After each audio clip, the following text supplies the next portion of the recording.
that if it is true that he created it, he should have certain rights. And the first one I'm mentioning is that he should have the right, or it does have the right, to define the function of marriage. That is how marriage works. That if God created marriage, God gets to define how marriage works. Number two, he gets to define the purpose of marriage, why marriage exists. In fact, I revealed that earlier before in the book of Malachi, where he said explicitly that the purpose of marriage is the bearing, and I should add the rearing of children, which means producing children and raising them. That is the sole objective of marriage. Well, as at least the natural objective of marriage, there's also a spiritual objective, which we'll talk about later on in this series. But as far as the natural realm is concerned, the reason why a man and a woman come together is to produce children and is to raise those children in one household. That is the objective of marriage. Now, why does God get to say that that's the objective of marriage? Because he made it. The same way, if I made a company called Orange and I say Orange is a company that sells oranges, why do I get to say what Orange will do? Because I created Orange. If I create a company that sells phones, why do I get to decide the name of the company, who works at the company, how the company? Because I created it. And this is the same reason why God gets to define the purpose and function of marriage, because he created it. He has creation rights, what we call it theologically speaking. He has creation rights over marriage. He gets to define the function and its purpose. Why? Because he created it. Now, the third implication of knowing that God created marriage, remember, we're talking about the implications of knowing that God created marriage. The first implication is that if it is true that God created marriage, he gets to define the function of marriage. That is how it works.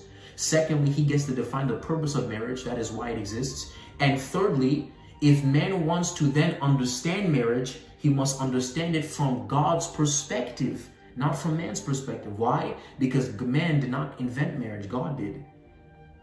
The third implication of knowing that God created marriage is that if man then wants to correctly understand marriage, he must consult God.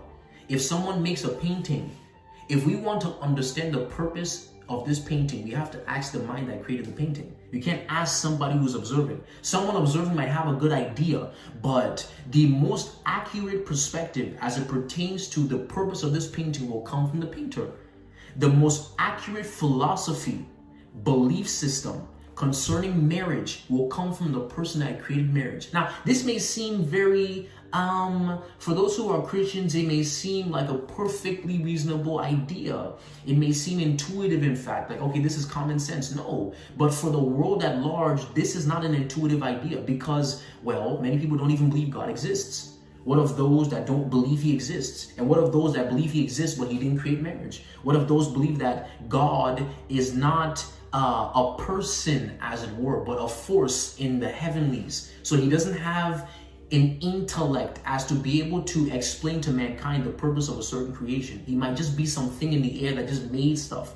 And man has to now discover these things and define the purpose of these things. So people have their different beliefs, their different theological beliefs. But for those of us who are accurate, who are unveiled to Christ and know the truth, we know that God, in fact, did create marriage, number one. And number two, he gets to define the purpose, the function of marriage. And then thirdly, if we want to understand marriage accurately, the creator of marriage should be the one to explain it to us. And this is why he's given us his word, the scriptures. He said the entrance of thy word gives light and it gives understanding.